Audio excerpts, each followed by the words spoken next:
Although Amari could not understand the language of the white men, she soon began to recognize words they repeated, often such as slave and price. Once they entered the city, she kept hearing them say Cape Coast, with great excitement. What is this place, she thought to herself. Why are we here, and how will we ever find our way back home? Then she gasped. There was no more home. She had no more family, and for the first time she began to weep. Amari and the rest of the captives were guided to a huge white building made of bricks and stone, larger than any Amari could ever seen or even imagined. The leader of the Pale Warriors barked orders to someone in a colorful uniform at a gate. Huge doors opened, and they were led inside. The bright sunlight was suddenly gone, and she had to adjust her eyes to the gloom inside the structure. It smelled of blood and death. She could hear terrifying wails that seemed to be coming from the walls of the place. Amari was filled with dread. The men were then separated from the women, and Amari's neck irons and leg irons were finally removed. She rubbed her wrists and couldn't help but breathe with relief. Nothing could be worse than what they'd already gone through, she thought. She was wrong. A huge stone door with iron bars slid open, and Amari was shoved inside a room with the rest of the women who had survived their journey. She thought she was blinded at first because the darkness was so total and sudden. The smell engulfed her next, the odor of sweat and fear, of body waste and hopelessness. As her eyes slowly adjusted, she could see women, dozens of them, lying on the floor, huddled against the walls, curled into balls. Some of them looked up when the newcomers were tossed into the cell, but most did not bother to acknowledge their presence. Amari trembled with fear and disgust, afraid she would become like they were, afraid she already was. Amari found an unoccupied place by the wall and sat down on the floor, which was wet and slimy. The room had no window, just a large hole near the ceiling for a little bit of air to circulate. No one spoke to her. Those who were talking among themselves spoke in dialects she could not understand. Only a few could she decipher. Amari surmised that women from many different tribes and countries were imprisoned here, Ibu, Ga, and Mandinka. She was amazed at the thoroughness of their captors, how they had managed to capture so many of them.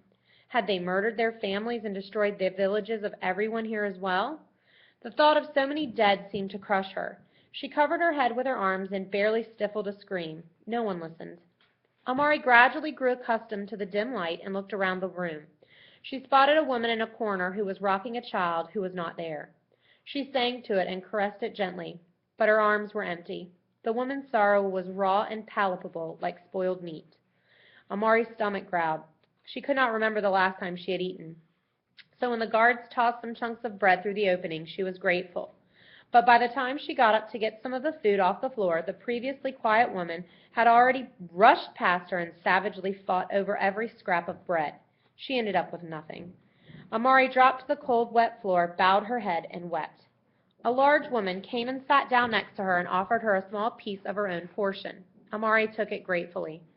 Crying won't help, child, she told her. This place is slimy with tears. Amari was surprised to hear the woman speak in her own Yui language.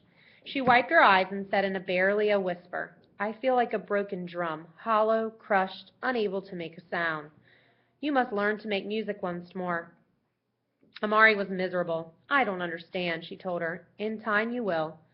Amari pondered this for a moment while she nibbled at her bread to make it last longer. Where is this place? Amari asked her. Cape Coast Castle. It is a prison for our people. We will be here until they have captured enough of us. Then we will be sold and sent into the sea. She breathed deeply. Sold? I do not understand. You were chosen because you are young and strong. You survived the long journey here. You will fetch a great price.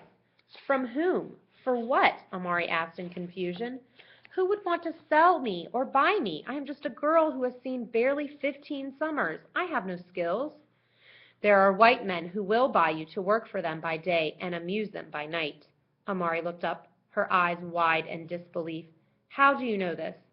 I have been sold before, she replied quietly. My master, a fat white man from the city, grew tired of me and sold me to buyers who brought me here.